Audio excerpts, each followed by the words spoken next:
Ladies and gentlemen, boys and girls and friends beyond the binary, it's time for the podcaster.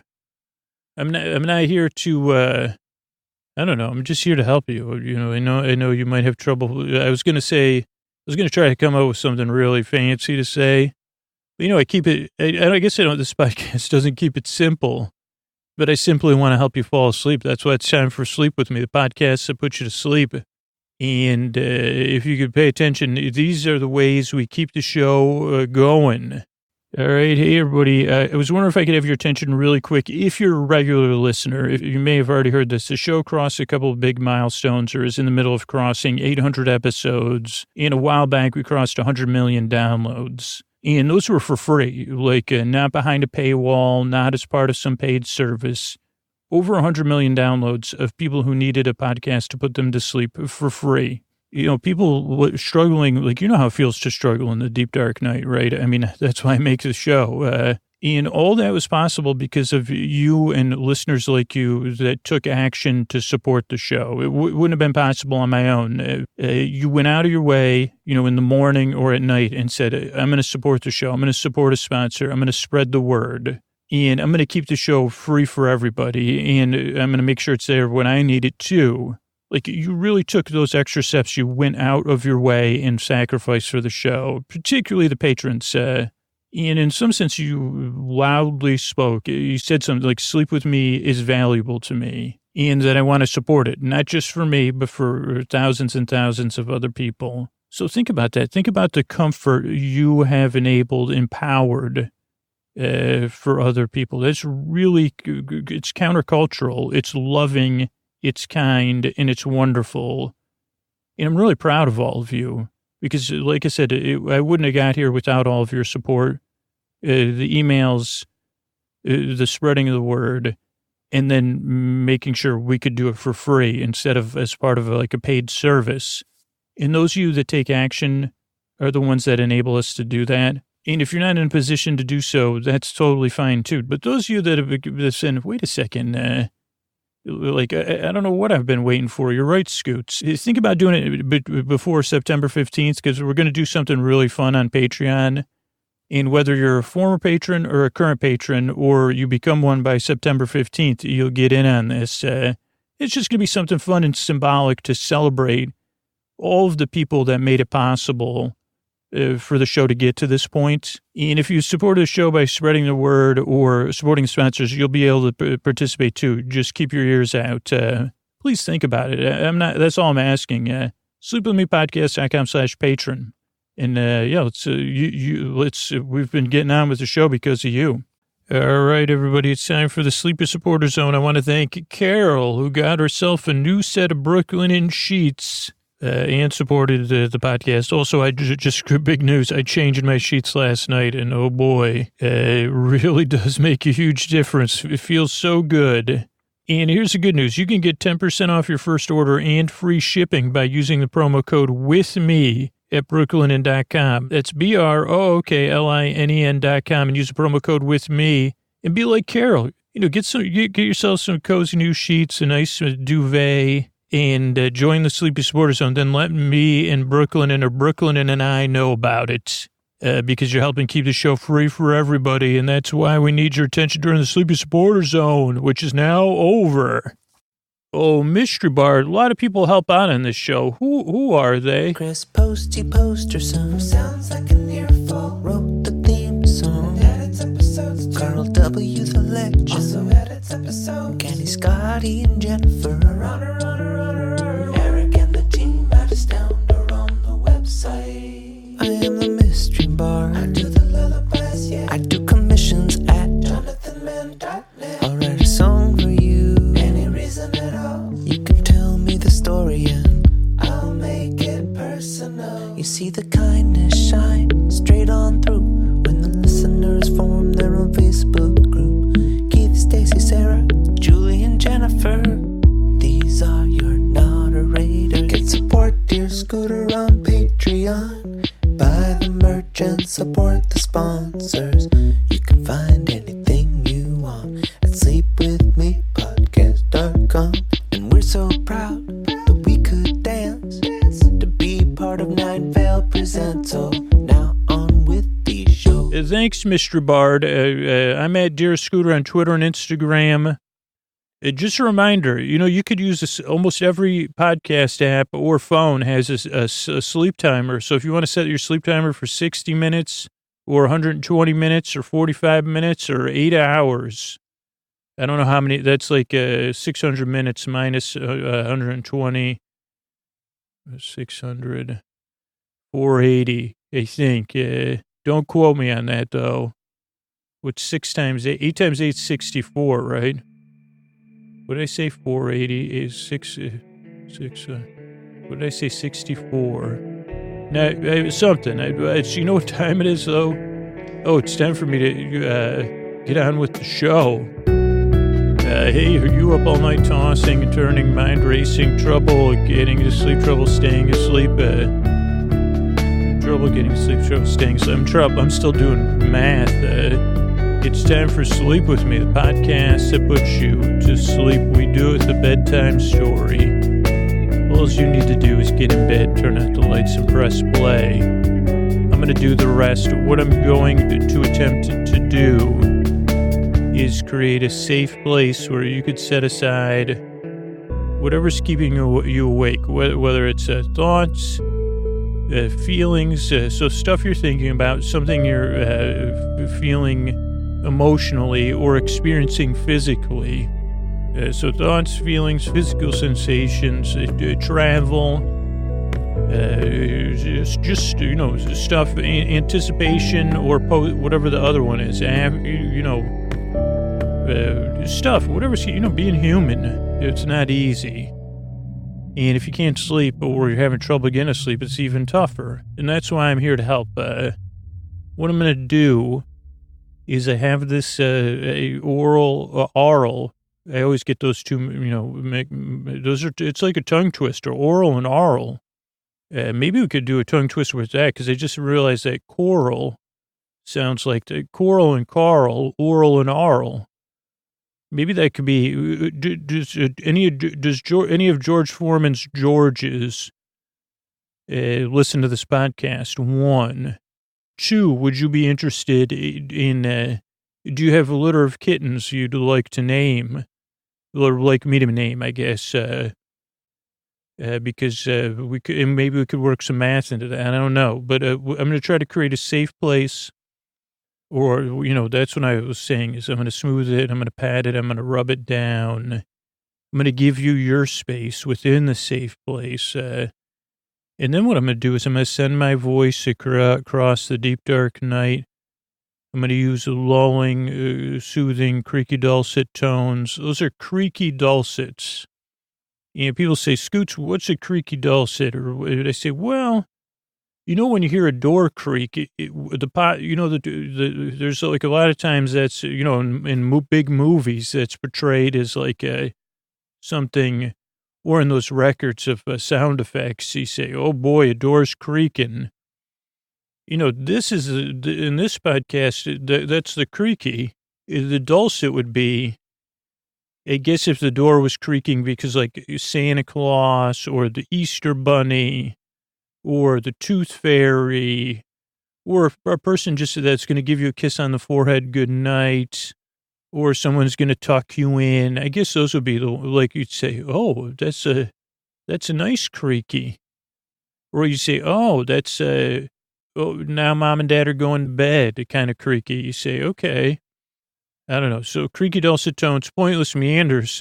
You might say, what was a pointless meander? I think you've seen a few already.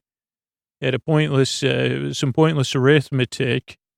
It wasn't actually pointless. It just was a different kind of pointless, where I said, inconclusive arithmetic is like a pointless meander. Then we had a point. I don't know if it was a pointless meander trying to name. I mean, is that new rhyming conventions? I mean, words that are already rhymed. I don't know if you could say it's a new rhyming convention. That makes me think of, like, what happened to the old rhyming convention. You say, what the heck? Well, I used to go to that, before, Big Rhymes but bought it out and, made it all corporate. And I'd say, is Big Rhymes anything? Is Busta Rhymes? Where's Busta Rhymes fall? Like, which one's Busta Rhymes going to be at? Because I could go to that one. You see, actually, I don't know. We'd have to check the schedule. Okay, so are you going to the new rhyming convention or the old rhyme? I'm going to go, you know what? I'm going both. And the one, there's actually the one where rhymes spelled differently. That one is it's OLDE rhyming convention. Wow, that's confusing. So there's an old rhyming convention. There's like a ye old rhyming convention, even though it's just called old rhyming convention. And then there's a new rhyming convention. You know, where's a poor convention just named a rhyming convention left? I'm in the middle of a podcast intro. Thanks. So pointless meanders, that was, I guess, an extra one. Superfluous tangents, maybe that's what that was. A go off topic is basically the shorthand of it. And the whole idea of the show is that I'm here to keep you company as you fall asleep. If you're new, I'm glad you're here. The only advice I would give you is to kind of consume the podcast a little bit passively at first, because it doesn't make a whole lot of sense. It's a bit different, and it doesn't work for everybody. But for most of the people it works for, they listen a couple times, and then it starts to work for them. You know, once they realize that the podcast is built like it's gelatinous. And you see, but it's a digital podcast. How could it be? And they'd say, well, I don't know why it's gelatinous, but it is. Like, I don't know. We've been to they've lined up my podcast against other podcasts, and they say, yep, this one's full ones and zeros. Well, zeros and ones. This one was done, this one was done, what do you call that? That's not ones and zeros. Whatever that, digital and what? I don't know, the other one that's not, and they say, okay, that's an old school podcast. It's done with the older equipment, hasn't been digitized yet. And then we have this one. Okay, what is it? Well, it looks like a bowl of gelatin, but it's actually a sleep podcast. It's in metaphoric form right now. All the other podcasts, no, I can't. I guess I wouldn't say that. I'd say I'm going to have to shut this podcast convention down because there's so many that could be good metaphors. Unfortunately, I got to focus on my new listener, my regular listener, so I got to leave that convention too. Okay, so I'm here, and if you're new, let me give you an idea what to expect. Obviously, unexpected stuff that's, kind of strange and tangential. But structurally what to expect. The show, you already heard this, it starts off with a few minutes of business. And that's kind of that's supposed to be the most riveting part of the show because that's how we keep it free for everybody. So that's like a little bit more upbeat. Then there's an intro.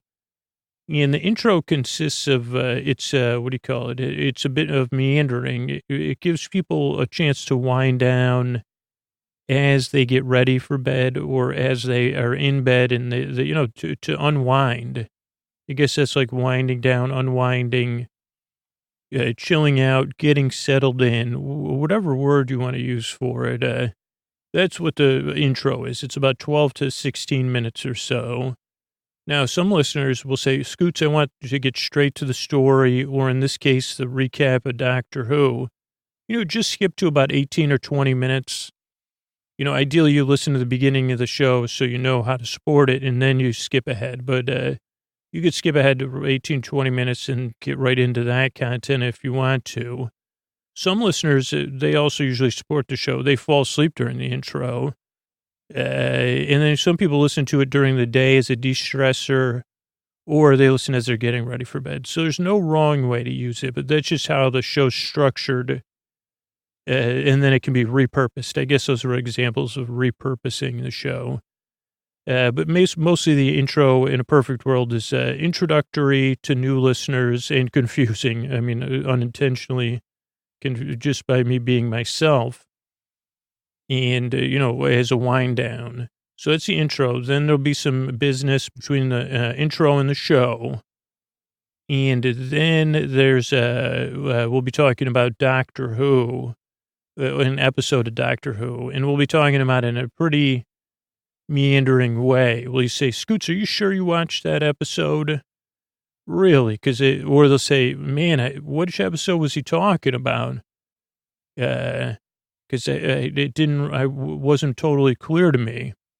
And so it'd be very sleepy. If you say, well, I don't know about that episode with those, those things that are like robots. I'm not cutting. I said, don't worry.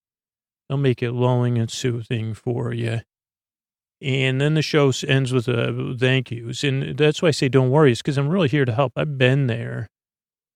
And I make the show so that you don't need to listen to it, but also you don't feel any pressure to fall asleep. So no need to listen to me, but I also want to give you plenty of time. The reason the shows are over an hour, right around an hour, is so you can kind of fall asleep at your leisure. So you say, okay, I'm kind of listening here, kind of don't know what he's talking about. And then, it's distracting. I'm relaxing. I can kind of picture the doctor and the Rose. You say, well, it's Rose, but you could call her the Rose. And then hopefully you fall asleep. Or if you don't, though, I'll be here till the very end. And so if you can't sleep, you're going through something, or you're just looking for some company, I'm here to help do that, fill that role too. Because that's really what the audio was there for me when I couldn't sleep, is just listening to a friendly voice in the deep, dark night with, something barely interesting to say that maybe put a smile on your face, maybe put a neutral look on your face. So that's basically it. I mean, other than thinking about the pitch again to rename, if anybody does have any pets, what do we say? Coral, oral, aural, boral, no doubt about it. Moral. Can you imagine being the one name? You say, why'd you name me Moral? I just especially if it's a cat, it's like I'm the cat that likes to screw around. And, not like that, Scoots. I mean, the other kind, play, take other cats' balls of string. And I say, Moral, come on, you can't do that. Give the ball of string back to Coral. Norral, I know it's hard that I named you Norral, since it's not really a word, but I just love saying it. And, you came right after moral. Plural. You're twins, so I had to name one of you Plural. That's how we say. That's how they say. I think that might be how they say it in Ronkonkoma. Another Ronkonkoma shout out. Plural. I don't know. I don't have my Ronkonkoma accent on me right now. Plural. Coral.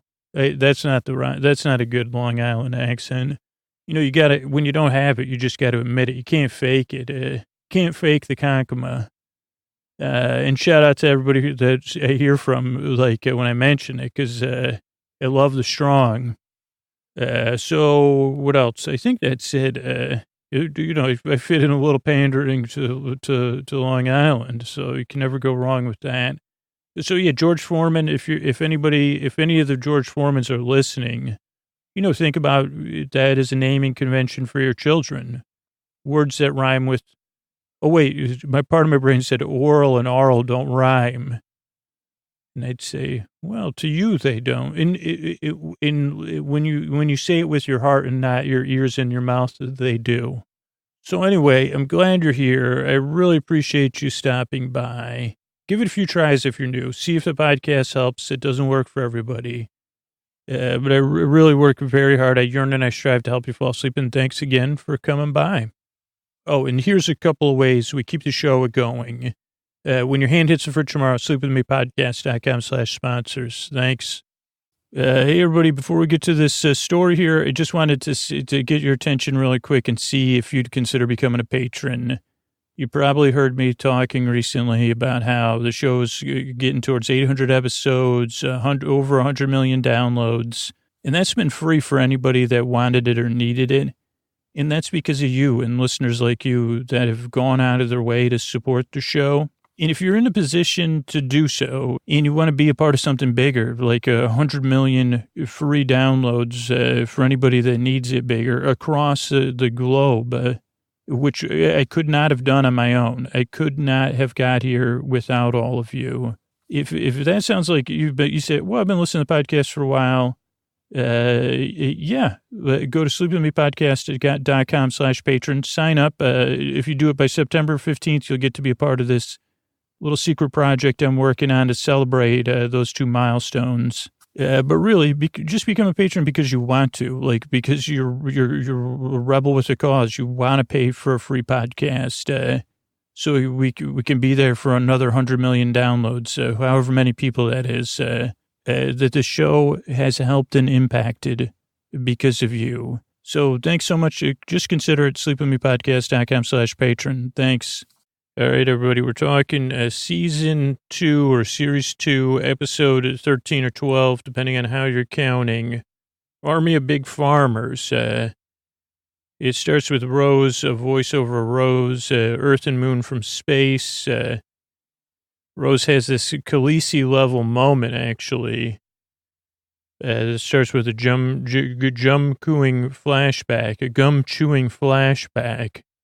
And Dr. 1, we see the first doctor, whatever the number doctor is, and then the current doctor, I know. Oh, I said I know, like I know I'm wrong. That's not Dr. 1 and Dr. 2. Musical machine. What does that mean? I don't know. These notes are, and then I was wondering about the mystery machine. We see the doctor and the Rose on a planet with manta rays and manta ray pterodactyls. That's the planet. Then we see Rose on a beach. She's glum, I would say. That was a word I used, or maybe that was a word she used. Let's just see while the episode opens. What does she say? This is Earth where I was born and where I went to become a big farmer. First 19 years of my life, nothing happened, and then I met the doctor. Man who could change his face, took me away from home in his magical machine. There we go. Showed me the whole time in space, thought it would never end. Rose even says, I think I'm going to be with you forever. And then came the army of the big farmers, Torchwood, and the WA to the R. What's it good for? This is that story, how it ended. Then we have a playground, bluish playground. TARDIS appears. Rose puts on her backpack. At first I said, what's in there? But then she says laundry. There's fun music at this part of the show. They go to Jackie's house, big hugs and kisses. WTF. What did I WTF? Oh, Jackie kisses the doctor on the face. She goes, oh no, you don't, get over here. Oh, you're a lovely big fella. You're all mine. And the doctor says, put me down. Rose has her backpack full of laundry. She gives Jackie like an asteroid bazaar thing, bazoolium or something. If it gets cold, it predicts the weather. Cold, it's rain. Warm, it's sunny. And Jackie has a surprise. Silver Moon sculptor. I don't know. Oh, there's a sculpture. Let me see if I could see it. Yeah, I see it in the background. It's Jackie has like a lot of white, I guess, what are those things called? Not porcelain, because they're shiny sculptures. And one is a silver moon, another one is a shell, not a sliver of a moon, excuse me. Milk on the counter. Jackie's milk's out. Maybe she was just making tea. Doctor, say hello. Let me see. She goes, oh, just guess who's coming to visit. Lieutenant Granddad Prentice. He's on his way. And they say Jackie's like off her rocker, kind of. Then we see Doctor Who on the Doctor and the Rose on the run. Oh, because after the Grandpa Prentice shows up, he's a big farmer. They run outside. There's big farmers everywhere. It's called the Big Farm Shift. The Big Farm Shift is, they said, when do big farmers shift? And when is there a shift of when do shifts have big farmers? And they say it ends at 12 minutes past. This is a quick shift where big farmers come to visit. Then it cuts to a secret lab at Torchwood Institute, where we see science types and like a science leader type.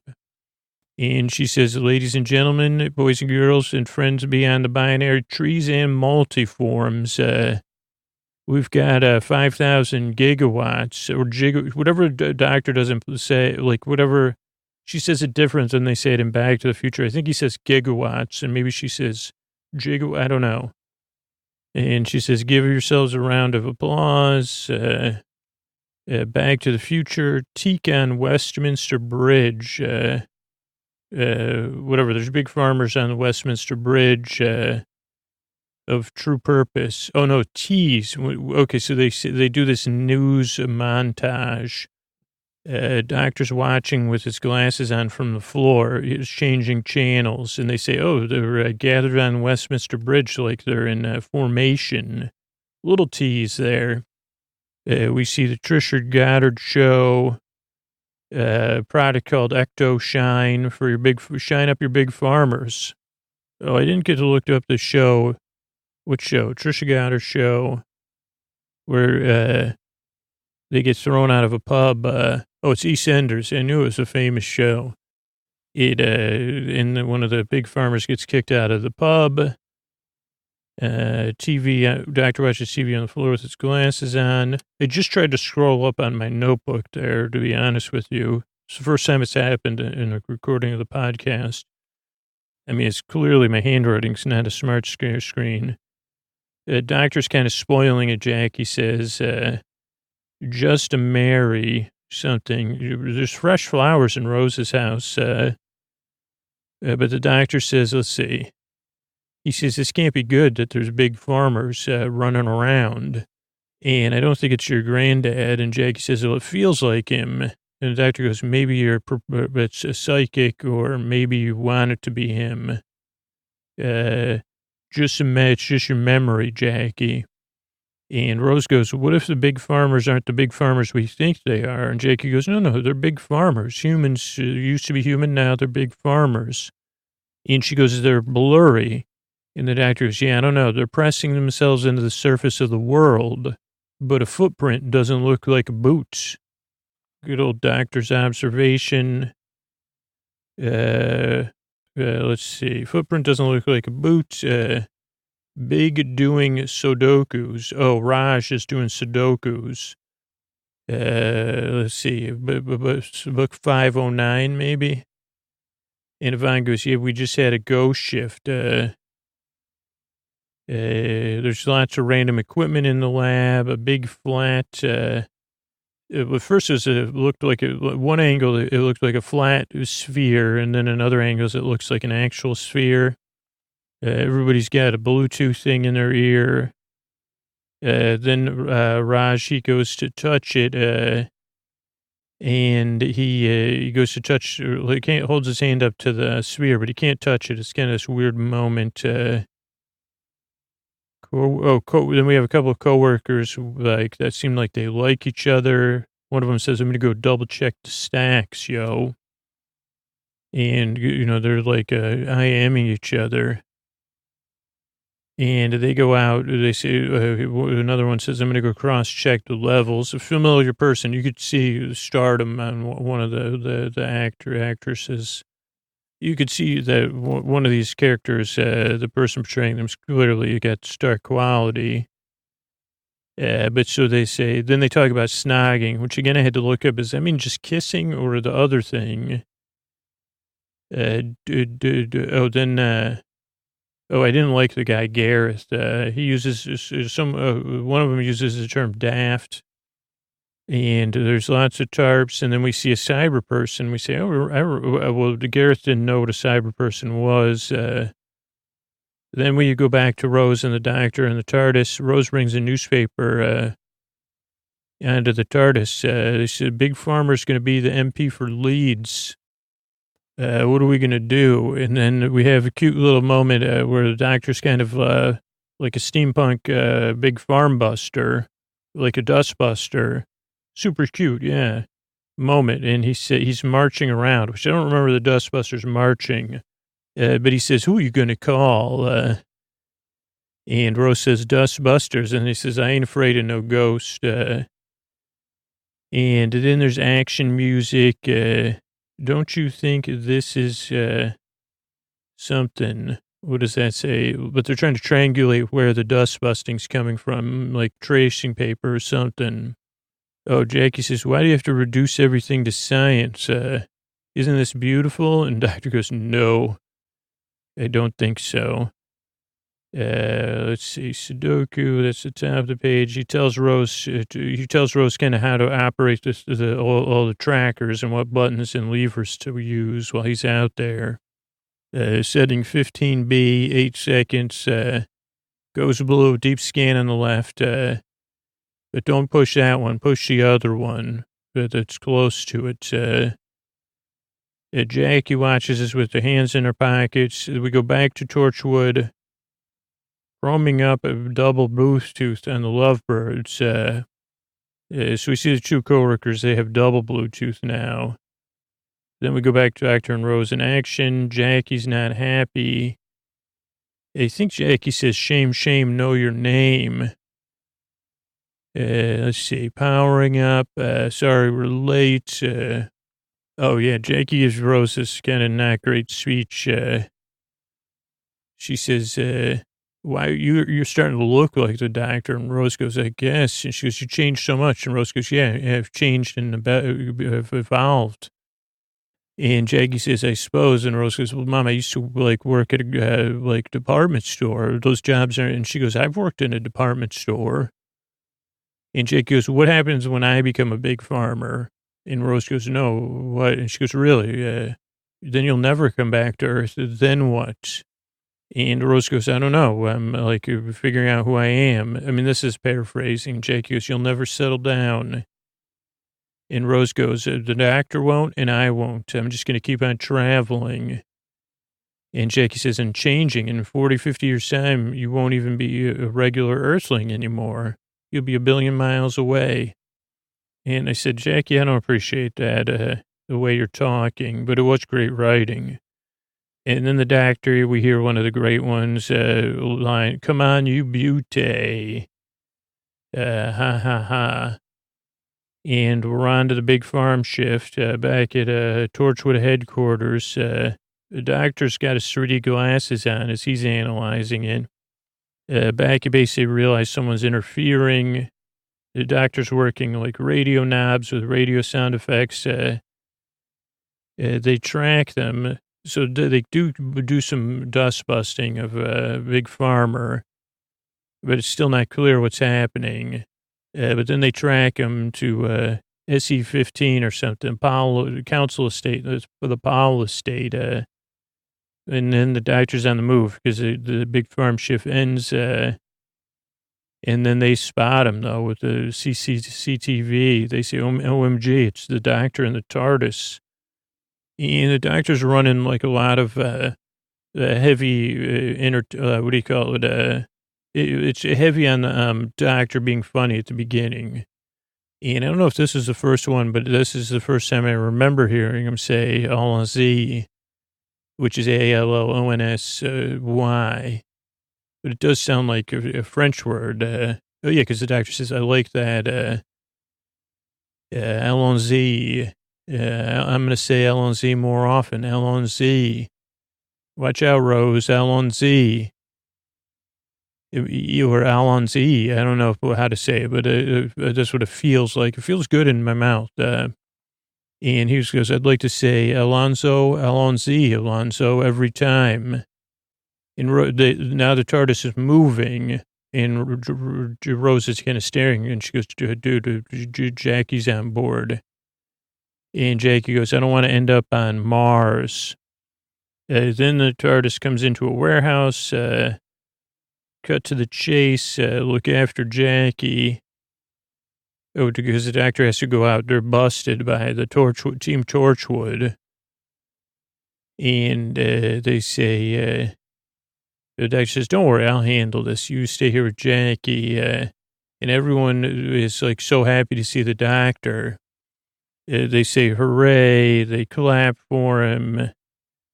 The doctor kind of reacts in a funny way. First he holds his hands up, then he puts his finger to his lips, then he does the cut the applause sign.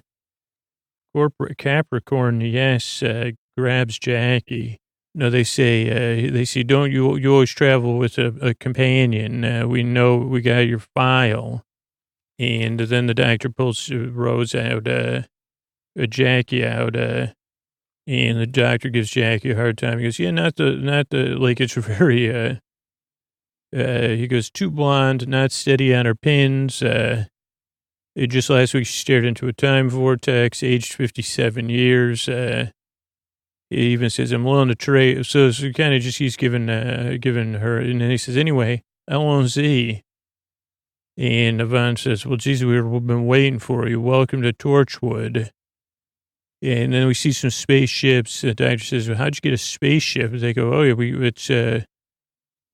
got it for parts. Remember the Sycorax? That was us. She goes, the Torchwood Institute has a motto. If it's from outer space, it's ours. For the good of the British Empire.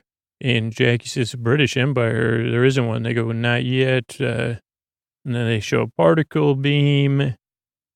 They say, art life, people skills. They show a particle beam, and she says, thank you, Sebastian. And she goes, you got to know people's names in this century. It's about the people skills.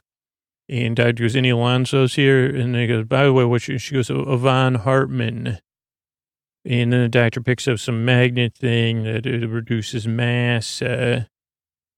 Torchwood doesn't use, they only use metric things, but only for Torchwood's benefit, not for the general public. This is like a lot of backstory and history. What doctor says, what's up with the big farmers? They go, it's a side effect of some work we're doing.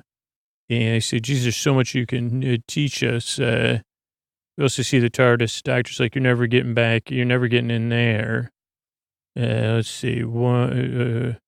Imperial Ton, Doctor's Eye. Oh, we see Doctor's Eye under a magnifying glass.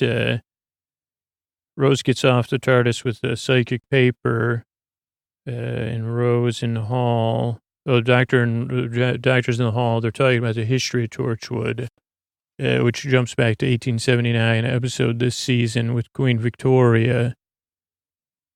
And that's when it all started. Oh, yeah, that was Torchwood Estates. They go, yeah, doctor, you're going to teach us so much. They go into the sphere room. Doctor stares up. Jackie says, this thing feels weird. The doctor has these 3D glasses. I think I mentioned that. He puts them on, looks up and down. Raj says, weighs nothing, no mass. It's absent. That's why it feels weird. And the doctor goes, it's a void ship. I thought it was impossible. It exists outside of time and space. And they say, what do you mean? He goes, the space in between dimensions is a void. There's nothing there, no time. Eternals call it the howling. And the doctor says, a good question is, why is it there? Like, what's going on with the ship? And they say, well, we don't know. The sphere came through the world, and then the big farmers came after it. Then we see some more recruits for the cyber people. Let's see. Rose gets off the TARDIS now. She's wearing a turquoise sweater. There's a sarcophagi near her. Looked like old and famous. She grabs a lab coat. She follows somebody that's walking fast. The doctor goes to see the hole in the world, radar black spot, 600 feet above sea levels, where they found this, time-space anomaly. Doctor uses 3D glasses to look at that. Jackie mentions, oh, wait a second, are we in, this is Torchwood Tower, they say. She goes, isn't this Cannery Wharf? Then the doctor does some more place setting. He says, okay, so you find this time-space breach. A sphere comes through 600 feet above London. He goes, what do you think happened? Why are you playing around with the hole and making it bigger? And Yvonne says, well, it's energy. We could become energy independent. And she goes, you can see for yourself 2 minutes as a ghost shift. Yeah, there's some WTF looks. And then the doctor's like, you know what, cancel the ghost shift. The sphere cracked our dimension. And she goes, no, we're in control. Shifts in 1 minute. And the doctor does a reverse movie. He goes, okay, go ahead as you work. Could I have some tea? Good luck with that ghost shift. And he stares down Yvonne with a poker face. And then she says, thank you. She stops shift. Doctor says, thank you.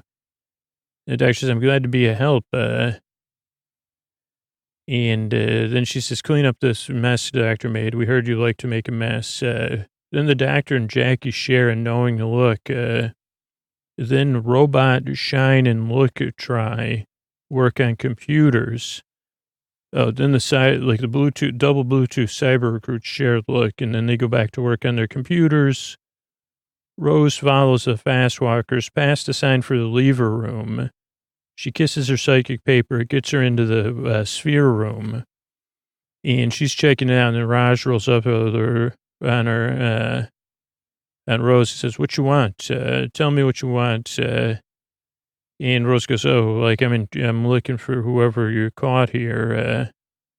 And she shows the psychic paper, and he says, oh, we have a basic level of psychic training. That's psychic paper. Then he says, Samuel, close the doors. And we see that Samuel is Mickey, which is a bit of a leap. Mickey looks good. Dr. All-Stars, his Converse All-Stars are on the desk, and they're FaceTiming with Raj, and Yvonne says, who's this dude? Who's this? And he goes, okay, that's Rose Tyler.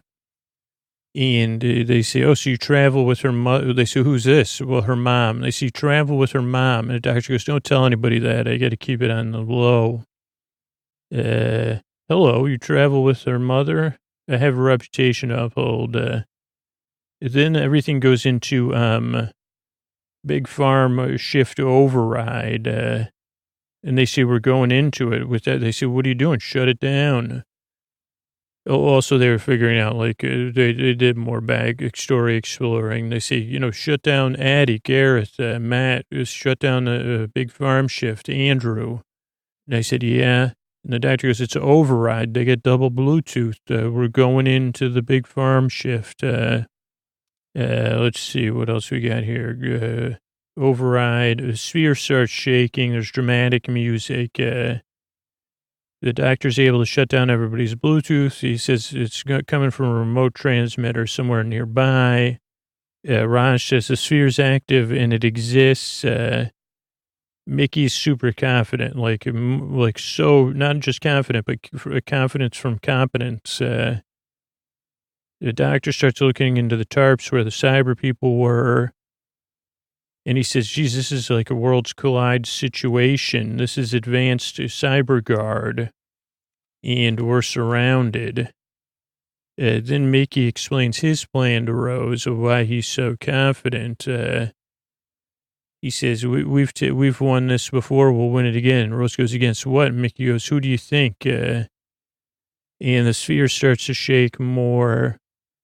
We see the big farm shift is at 100% or increased to 100% or something. Then we hear the cyber walking sound effects. I don't know what that says. Harkless harness.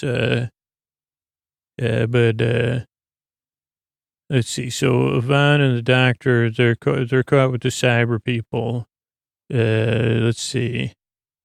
Mickey says, okay, yeah, we had already conquered the cyber people. Then they vanished. They found a way into this world. So did we. And Rose says, I thought that was impossible. The doctor said it was. And Mickey goes, the doctor's been wrong before. And Rose goes, what's inside the sphere? And Mickey goes, I don't know, cyber leader, cyber king, emperor, cyber people. I'm on it. I say, oh, it's good to see you. Good to see you too. The doctor says, okay, we're caught. Let's just try to figure out a plan. Let's see, sphere. Mickey takes off his lab coat. Wicked cool. As the sphere slowly opens, Jackie says, WTF, and then the doctor says, the footprint does not look like a boot. And with dramatic action music all across the world, we see the cyber people taking over tourist locations globally and saying, we were big farmers, now we're cyberly in control of these tourist destinations. even one family, which was like kind of they say there was one upstairs. Like they said, our house is a tourist destination, I guess. Yvonne says it's an invade, and Doctor goes, no, it's a victory. Sheppel activated. I don't know what that is. It looks like SHEPLE activated. Opens the lights. Let me just see here. Can anyone hear me? Sphere opens. Is that what this says? The sphere activated. Yeah, I guess that's what it says. Doctor could see that on a computer. That's what it was. It's open. The light's coming out. Mickey has a modern turtleneck on, very like from the future. And he says, I'm Mickey Smith, defender of the earth, yo. The world realizes everything that's happening. The doctor's confused because he gives a final reveal. He says, I don't get it, though. Why would the cyber people have a void ship? And so he asks the cyber person, how'd you create the sphere? And the cyber person says, the sphere is not ours. And the doctor says, what do you mean? I said, it broke down the barriers between worlds. We followed. We don't know its origin, unknown. And then we get another build. The doctor goes, what's in there? And Jackie says, Rose is down there. And then we see it open, and out of it, Mickey and Rose, Mickey goes, those aren't Cybermen. Rose goes, oh boy, we thought our problem was big farmers. It's going to be every comic book on Earth because it's Daleks. And there's 4 of them. 3 are gold, like rose gold, just like the phones, and one's a space gray. And it ends with, big WTF. It was, ends on a, whatever that's, like a Dalek hanger. And of course the Daleks are saying, no comics, no comics, no comics. Okay, so let's go to the notes here. What do we have? The first thing that came up was Mystery Machine, and this is from Scooby-Doo.fandom.com. This may only apply to Scooby-Doo, Where Are You? Mystery Machine is the main form of transportation of Mystery Inc. Fred is the owner. Very strong attachment to it, though he hasn't lent it to Scooby-Doo and Shaggy and Scrappy when they had their own show. It looks like a 60s era panel van, but some details indicate it's not a particular model of any lineage. Painted medium blue, horizontal green stripe, 2 orange flowers, labeled the Mystery Machine in orange, spare tire, 2 roof racks, what else? Back has equipment, bench running long wise. This can be stored in the rear of the van. The back can fit a table and chairs. Walls may be lined with computer equipment. Large antenna can be attached to the roof. Sometimes it's also filled with kitchen cabinets. This is the history. I don't know exactly what this is from, though. This is from the fandom. It was once known with the popular band, the Mystery Kids, and painted by Flash Vanagan. Then it was a news van for Daphne Blake's show, Coast to Coast with Daphne Blake. Fred was her producer. And then they used it for subsequent adventures. Interesting. The Mystery Machine, so I guess this is kind of depends on what era show, but I just did want to see what was written about it. Oh, it's from a show, Scooby-Doo, Where Are You? Okay, what about pterodactyls? Fossils primarily found in Bavaria, Germany, in limestone, dated to Jurassic period. Probably ate a bit like a bird, like a raptor. Wings had collagen, Cretaceous or something. It's known for over 30 fossil specimens, mostly juveniles. Let's see, there was different ones. There was one that was like 3 feet 5 inches wingspan. Others that were smaller. I don't know. This is like a really dense article, so I don't want to, especially because people are such dinosaur fans and take it so seriously. But I just wanted to acknowledge that something that looked like that was on the episode. Yeah, that's like too deep to dig into. Let's look up. Here you go. If you're studying for any tests, glum. Well, it's a short word. According to Merriam-Webster, glum, G-L-U-M. It's an adjective. Glummer, glummist. That's with two M's. It could be broodingly morose. Sounds like my middle name, or dreary and gloomy. So glum. You could use it in a sentence, and you could spell it G-L-U-M. Another thing I noticed in this episode was the music, maybe because it was like this two-part or season finale. So I looked up on TARDIS Datacore, Doctor Who Wiki. Let's see. The soundtrack from series 1 and 2. I was trying to look for, let's see. Series 1 and season 2 featured music from different things. Neil Hannon. Oh, this came out as a soundtrack for series 1 and series 2, so you could probably stream it somewhere. I'm just looking for the credits myself. It looks like there's 31 tracks. It features a picture of the 9th Doctor, a Cyberperson, the 10th Doctor, Novice Haim, Rose, and a Dalek, and one of the Slovene.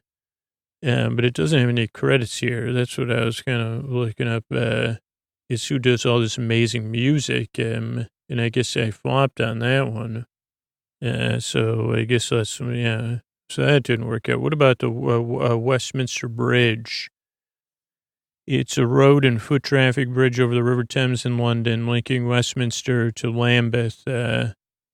It's painted predominantly green, same color as the leather seats in the House of Commons, which on the side of the Palace of Westminster nearest the bridge.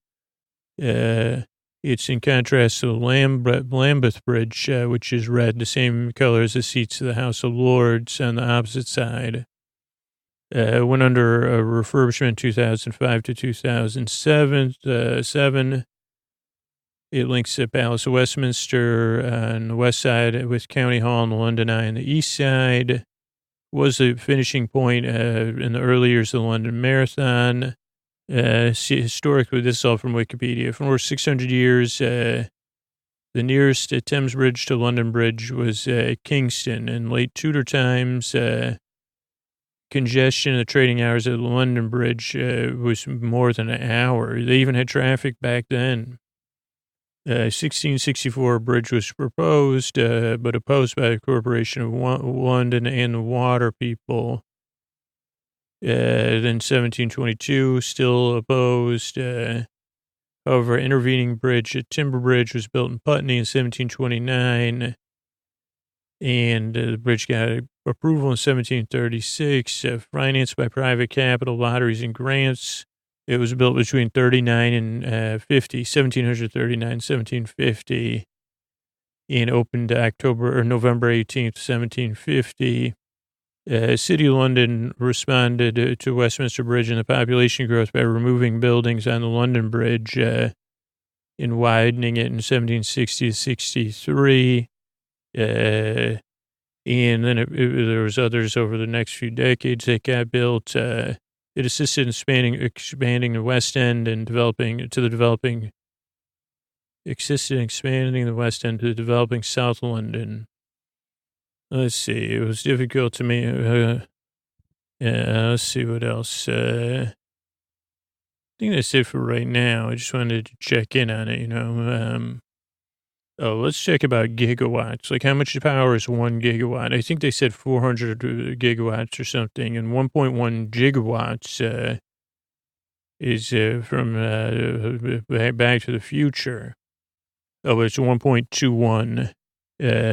Let's see. So, admittedly, we don't have time travel. We can analyze power. This is from the energy.gov.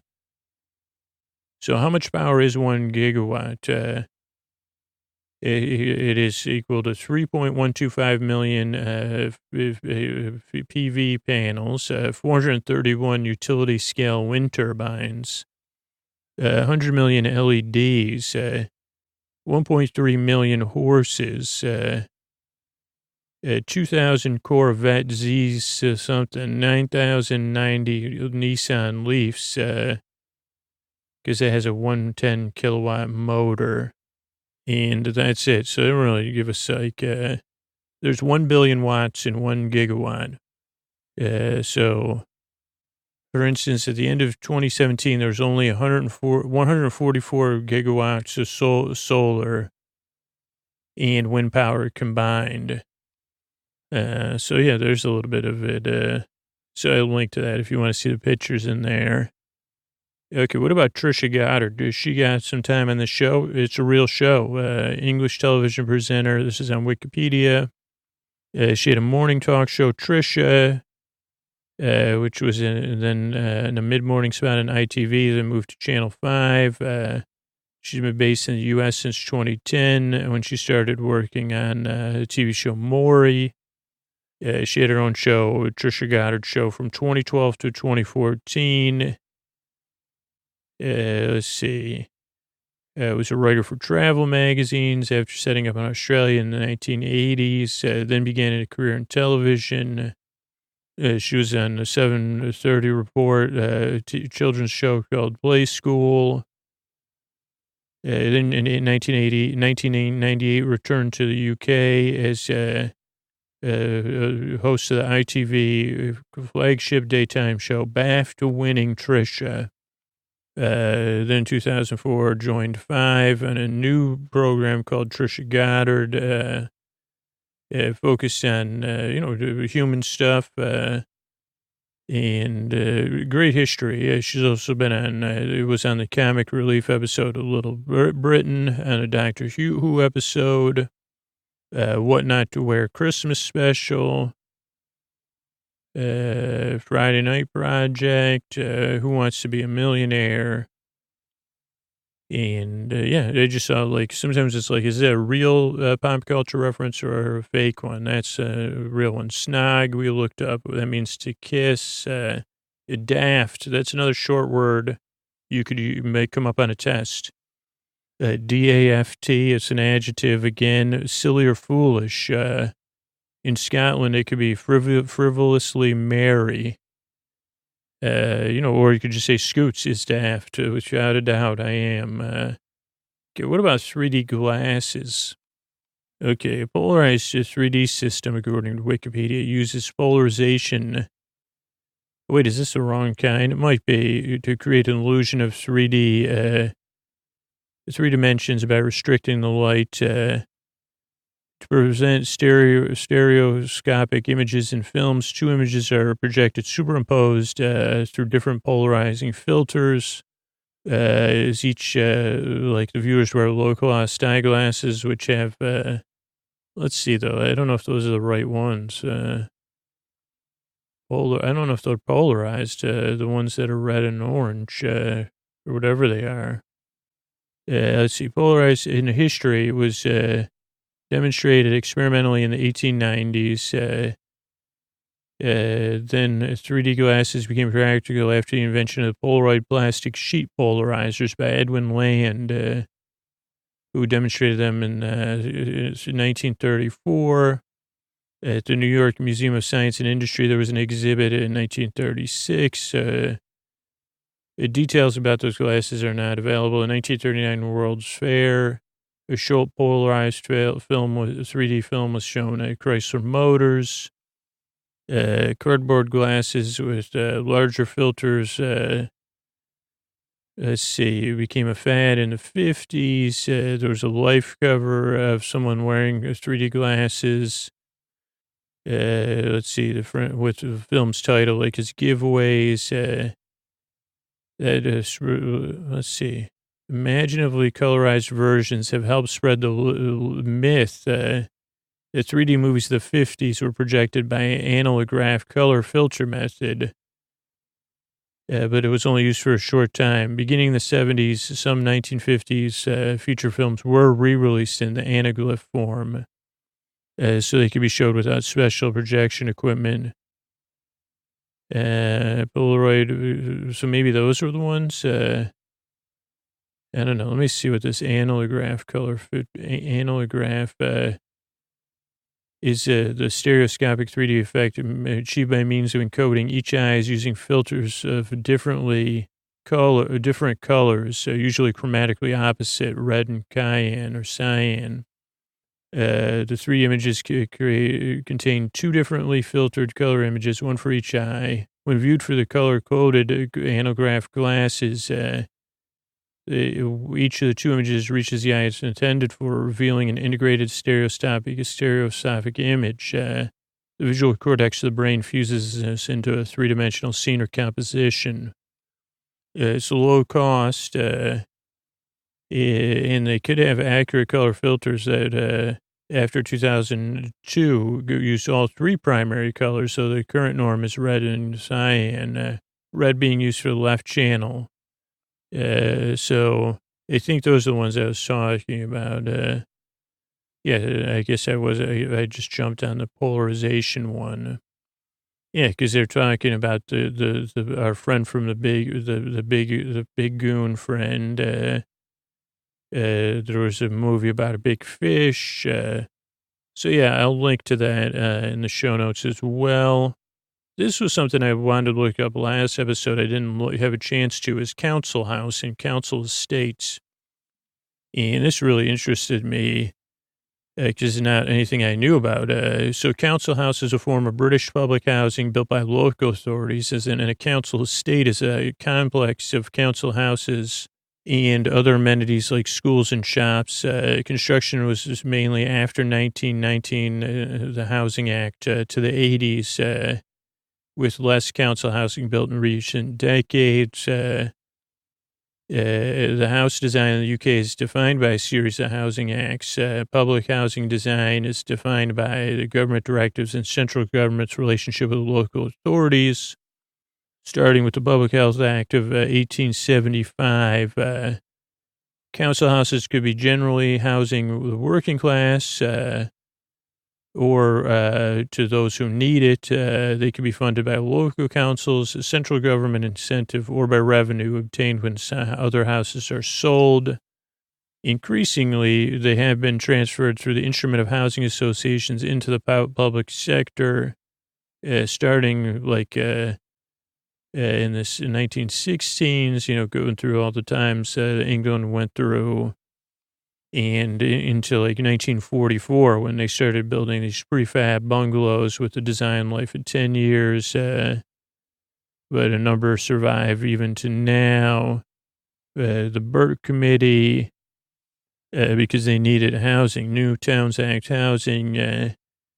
Well into the 1950s, the council house provision was shaped by the New Towns Act of 1946 and the Town and Country Planning Act of 1947, but they removed explicit references to housing for the working class and introduced the concept of general needs construction. There's a lot about the design of these. It's probably a good 99 PI, I would guess about this, but maybe not, but I really was like, oh, what is it? When they say council estate, what do they mean? Council housing estates is the character of a council estate related to the government initiative that allowed it to be built. Estates of the Addison Act were mixed tenure estates with generally proportioned semi-detached houses designed to be fit for heroes, albeit only affordable by the most prosperous workers. Generosity changed in the 1930s. This sounds like it's written with a little bit of this is on Wikipedia, though. New towns and estates planned to the Tudor Walter standard. So just a little bit about the building of them. The earliest council estates were in London, as they were permitted to finance houses 10 years before non-metropolitan area. In these block estates, that is estates of low to medium rise flats, boundary estate. The alternative was cottage estates. So I guess something I need to probably learn more about, but I honestly was unfamiliar with the term, so I had to look it up, and it does interest me. Allons-y, as the doctor says, according to the Doctor Who wiki, is French for let's go. It was one of the 10th Doctor's favorite sayings, and maybe he gets eventually to say it. to someone named Alonzo.